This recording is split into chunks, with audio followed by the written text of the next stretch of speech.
Closing voting trend.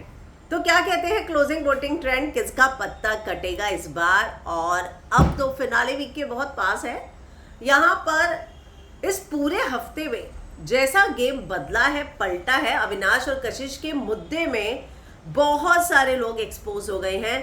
सारा का तिल्ली लगाना, विवियन का चुप बैठना, करण की हिपोक्रेसी, कशिश का वुमेनाइजर का टैग देना, सही या गलत, अविनाश जो है वो क्यों चुप रहा, इन सब चीज़ों को लेकर जो है अब यहाँ पर मैं आपको बता दूं कि ये मुद्दा भले ही कशिश और अविनाश के बीच में था, पर इसने बहुत सारे घर की इक्वेशंस को बदल कर रखा है। इस बात को आप डिनाई नहीं कर सकते हैं।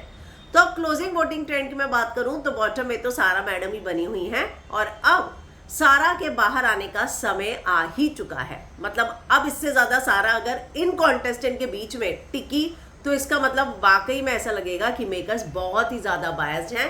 और यहाँ पर सारा के ऊपर अगर 6 नंबर पे बात करूँ तो कशिश है, और कशिश और सारा डबल एविक्शन की बात हुई तो ये दोनों इस हफ्ते बाहर आ सकती हैं। 5वें नंबर पर यहाँ पर ईशा बनी हुई है। ईशा तो मतलब इस पूरे 2 दिन के एपिसोड में अविनाश से जो झूठा लेवाएंगल था वो दोनों का एक्सपोज हो चुका है। रजत से ने जब ठरकी बोला तो उसने जाकर इसके लिए लड़ाई नहीं, क्योंकि उसके तो बेनिफिट्स चल रहे हैं ना, जैसे कि अविनाश ने बोला, तो एकदम क्लियर समझ में आ गया। और ईशा से अविनाश के नाम पर टिकी हुई है, ये बात जो घर में कही जाती है वो कोई गलत नहीं है।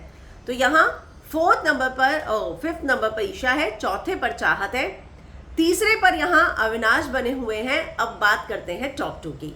लगातार सोशल मीडिया पर जो पोल्स हो रहे हैं और जो रिजल्ट सामने आ रहे हैं उससे एक बात तय है कि यहाँ पर 2रे नंबर पर विवियन और टॉप पर रजत बना हुआ है।